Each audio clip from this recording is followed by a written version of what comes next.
We are so excited that you're about to listen to the Cultivate OKC podcast. The podcast is a product of the Cultivate OKC Venture Accelerator. Our hope is that Oklahoma City will become famous for an atmosphere of flourishing.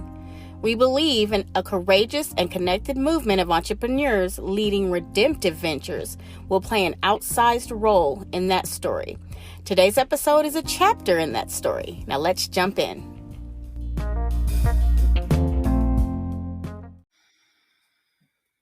Hello, and thank you for joining us again for another Cultivate OKC podcast. I am Tracy Zerden with the Cultivate team, and we are all about equipping entrepreneurs, for-profit or nonprofit, to create redemptive cultures in their community. We want to create a community where everyone is flourishing, not just the privileged or connected or educated. We want to help everyone thrive. That's our mission, and we're excited to share more with you about it. So I want to introduce my guests to you today. I have Miss Natanya Hernandez and Miss Shanita Jefferson. They are also part of the Cultivate team. Ladies, can you say hello? Hello. Hi. Hello. You can't see Shanita, but she got her hair did, and she looks amazing.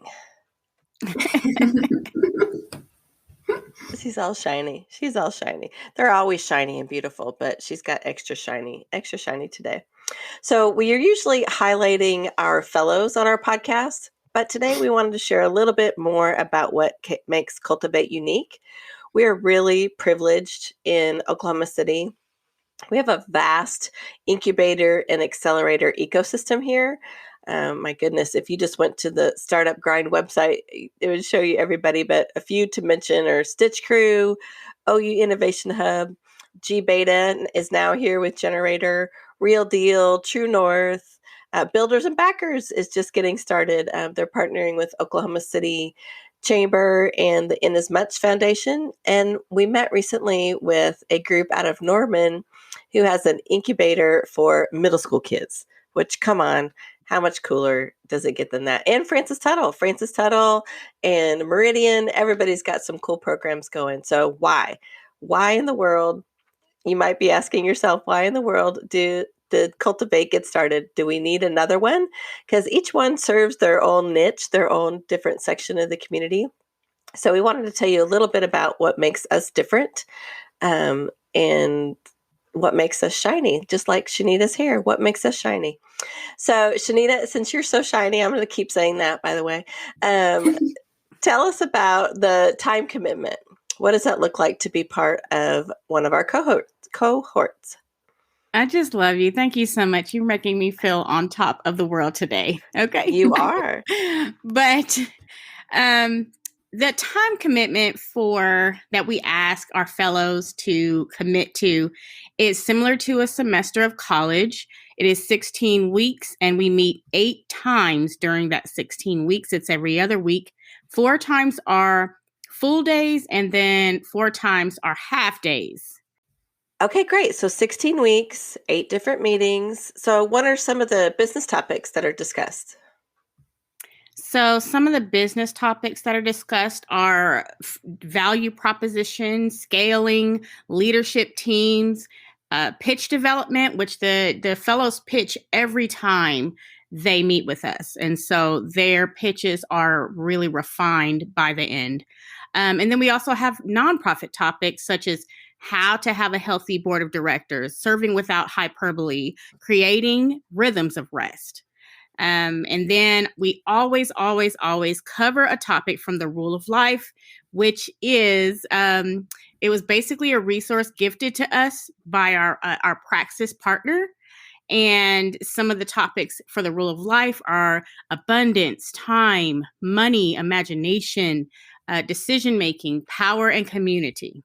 There's so much good in that Rule of Life. That's just one of those books that's a small gem. It's a small, easy read, but there's so much depth to that.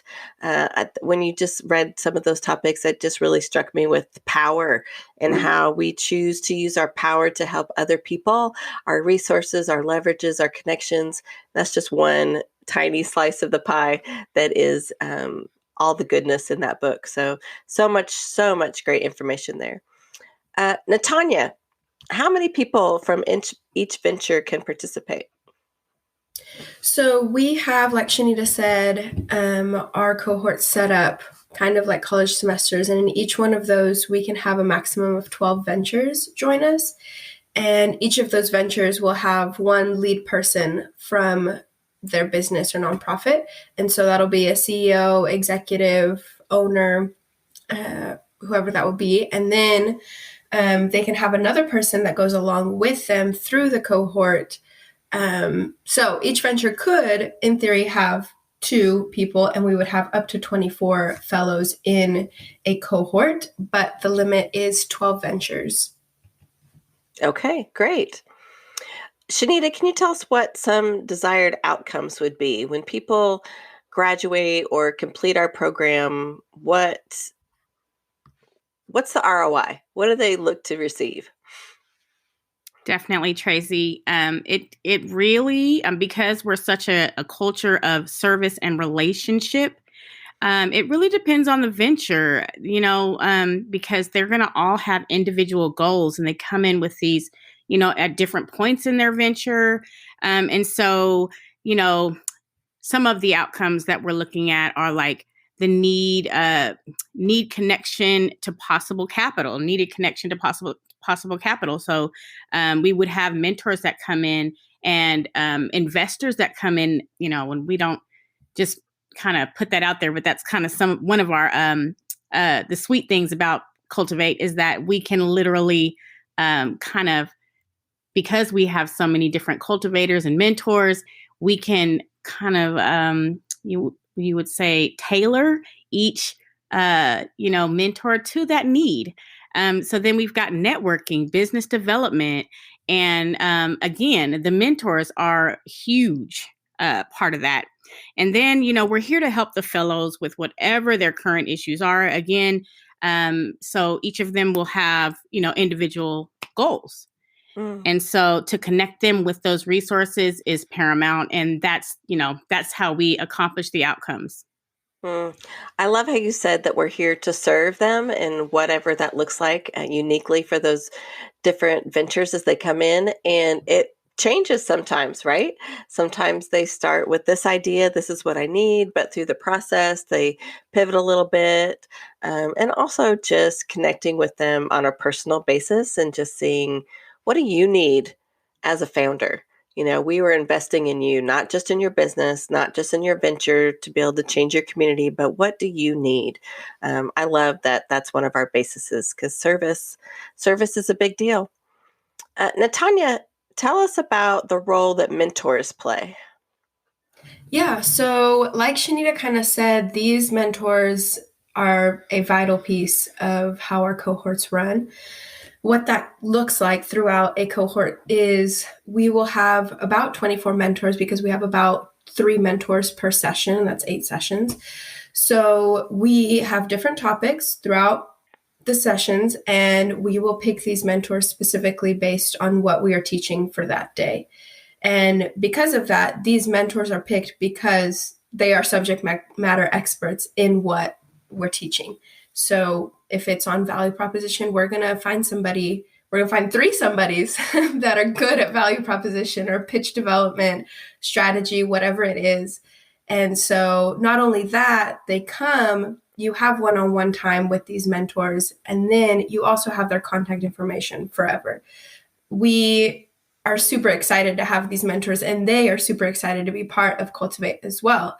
And so they love to connect and love to keep helping in any way that they can.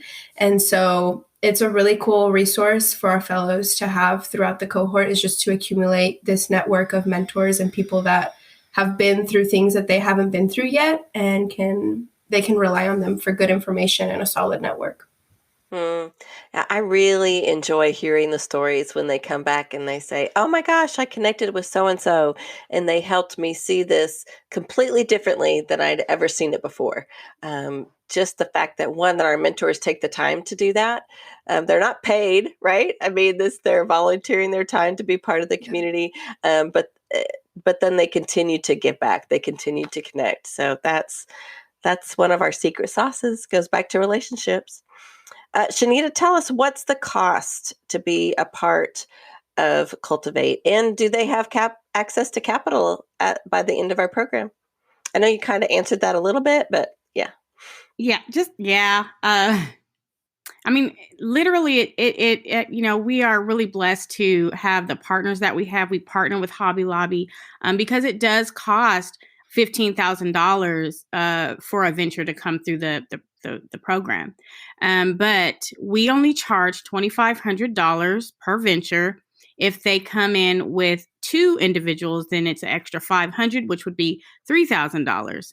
And yes, they have. I mean, we will connect them with those who are seeking funding to cultivate community network investors. And so if they're seeking capital, then we're going to accommodate. Of course, our number one, is our number one value is service, and that's our culture. So It is exactly. So it costs $15,000 per person to go through the program, but we charge $2,500 just because we want it to be accessible to people, right? I mean, it's 15,000 is kind of a lot to ask, but thanks to our generous partners, shout out to the Flourish community that we're able to do that. So we would love to have each venture to have 2 people if they can, but like Shanita said, 2,500 for one person and only 500 more for the next person, so 3,000 total if you have 2 people. So Tanya, tell us about what makes Cultivate different from other programs. I mentioned when we first started that there's many different programs in Oklahoma City, and they're all amazing, doing great things. So what makes us different? Well, there's really 2 things. One is that we take more mature ventures that are in more mature stages. So we obviously take ventures that are fresh and just opened. Of course, our one requirement is that you have to be making some sort of revenue. And so that being said, we also take more mature ventures in that they might have been around for 8-10 years, but they're at a strategic point right now. And they need to refocus. They need to spend some time really digging into what their vision is, what their goals are, who they want to serve, anything like that. Anything strategy, operations, leadership, whatever, they need to focus on something and just make some decisions. And so we help them through the cohort make those decisions and hopefully realign them to what they want to do. And number 2 is the redemptive frame, which we say probably 50 times every time we meet. And we bring it up because it really is the core of what we do. So the redemptive frame, what it does is it kind of takes this image of progressing through a stage of leading your venture. So in the center, we have a just exploitative way of leading your venture. And so you're using people. You want, I win, you lose, you want control, different things like that. This is what, as Tracy refers to sometimes, and is a very apt illustration, is just sweatshops. It's just, we're going to get things done. We're going to make money. Next would be ethical, win-win. We do things in a good, right way. Do no harm. We maintain the rules. We're keeping in line. And that's good. What we strive for is that next step that's just redemptive. And so not only do we just coast along and do the right thing, but we're trying to bless others. We're wanting to renew the culture, give of ourselves. If I sacrifice, we all win. And it's other-centered. We strive to love and serve others. And so that is really the core of what we want, because we also see this as how Jesus treated all of his followers and all of the people that were around him. And so we base that on how would Jesus run a business? How would Jesus want to see OKC run and OKC changed? I really like that picture of redemptive entrepreneurship is love and organizational action. It's just building ventures that are loving people inside their 4 walls and outside their 4 walls, that they are flipping the script, and it's not all about the founders building this thing and grinding it out and getting everything they can out of their people, and then selling out and moving on to the next thing. Mm-hmm. And not that selling out and moving on to the next thing is a bad thing at all, because some of great things have happened from those things, but we want it to be about serving people along the way, not using people along the way. We want to build things that make a difference.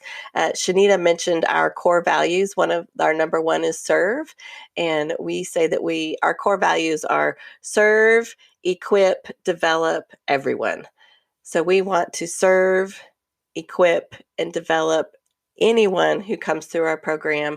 But not just only that, we want to help and serve the community. So even if you're not a part of a Cultivate cohort, we're here to help you. We want to offer our services to you, our network to you. If there's some way that we could bless you, please reach out. We would be happy to do that. Ladies, thank you so much for taking the time today for this deep dive. We had a Thank you. Yeah, it was fun. I do wish people could see Shanita's hair, though. I'm telling you. And listeners, we thank you for taking the time to listen and learn more about what we do. Our program not only builds businesses, but teaches entrepreneurs how to put love into organizational action, creating a community full of founders who are making a difference in people's lives within their four walls and outside their four walls. And we are here to build a culture where everyone can thrive. Don't forget to come back next time. You'll get to hear from one of our fellows of Cohort 1 of all the coolness that they're doing in their community. So you can go out today and make a difference. Find one person today, one person that you can serve, and you will be creating a culture of redemption.